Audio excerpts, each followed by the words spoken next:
Y vamos a discutir ahora con nuestros invitados, Enrique Bernales, Rafael Rey y César Nakazaki, lo que el presidente Vizcarra dijo hoy. Nuevamente ha vuelto sobre el tema de la cuestión de confianza, nuevamente sobre el tema de la posibilidad del cierre del Congreso, y en sus giras la pregunta que siempre hace a la población es si quieren referéndum, y la gente, por supuesto, responde un sí unánime y estentório.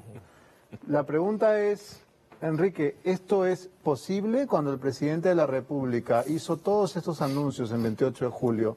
¿Sabía de lo que estaba hablando o quizá le faltó asesoría? Mira, yo lo que estoy seguro es de algo, que el presidente Vizcarra cuando lee la Constitución, la agarra al revés, la agarra al derecho, la agarra por la izquierda, por donde sea, y no entiende lo que está leyendo. No lo entiende, ¿no?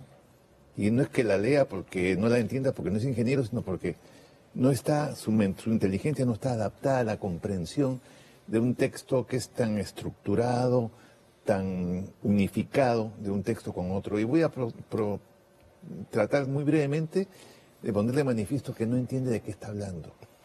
En primer lugar, quiero acudir al artículo 206, que es el de la reforma de la Constitución, que dice tres cosas que no he entendido.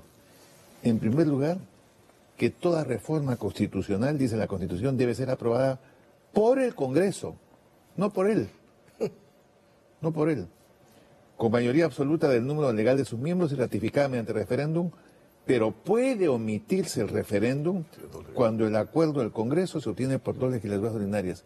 Es decir, ya en esto nomás nos está entendiendo que la manera como está redactado este artículo hace imposible que la decisión del Congreso, que es soberana, pueda ser sometida a referéndum, que es cosa que va por otra vía.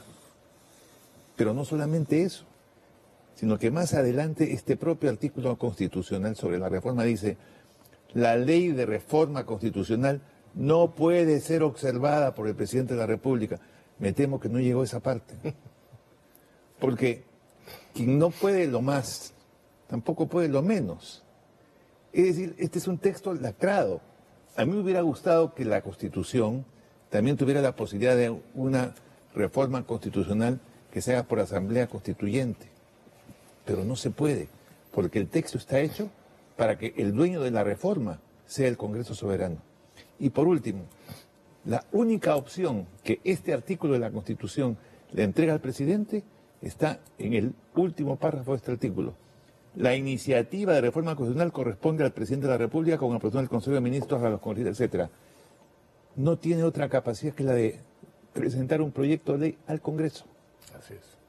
Él no puede convocar a referéndum. Él no puede disponer de fondos para que se financie el recojo de firmas. Yo estoy de acuerdo con que el referéndum es una medida de participación política importante, interesante, pero hay que saberla usar. No hay que manipular con el referéndum y no hay que engañar al pueblo diciéndole: la Constitución se va a aprobar por el referéndum que tú decidas, porque lo que se votaría es lo que decida el Congreso. El Congreso. Y para terminar, recordar que el artículo 93 de la Constitución dice que los congresistas no están sujetos a mandato imperativo. Es un principio universal. Y él quiere imponer de todas maneras plazo y contenido. Y eso es una presión que tiene justamente el carácter de alterar la no sujeción a mandato imperativo. Y el último artículo que quiero mencionar, porque no quiero acaparar, pero ya he presentado mi informe a la Comisión de Constitución, es lo que dice el artículo 32 de la Constitución, que es sumamente importante. ¿Qué dice ese artículo 32? Que está sobre la derechos. Último párrafo. No pueden someterse a referéndum la supresión o la disminución de los derechos fundamentales de la persona, ni las normas de carácter tributario y presupuestal, ni los tratados internacionales en vigor. No pueden someterse a referéndum. O sea, el referéndum tiene limitaciones. Y en el caso de los derechos fundamentales de la persona, el del artículo 2º, inciso 17, ¿qué es lo que dice? para mayor gloria del presidente Vizcarra, que no sé por qué se está equivocando tanto, que toda persona tiene derecho a participar en forma individual o social en la vida política, económica, social y cultural de la nación. Los ciudadanos tienen derecho, conforme a la ley, los derechos de elección, de remoción, etcétera, los derechos de elección.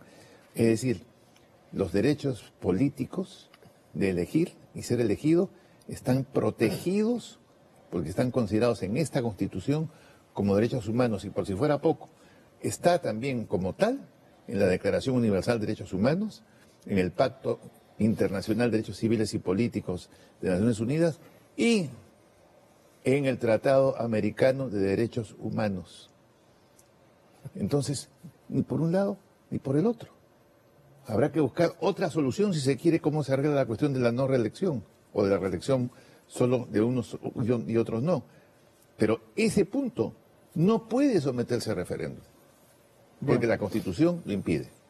Enrique, como siempre, no solamente ha sido didáctico e ilustrativo, sino que nos ha dejado a todos con un palmo de narices, porque si esto hubiera sido escuchado en julio, nos habríamos ahorrado ríos de tinta y de sudor y de lágrimas.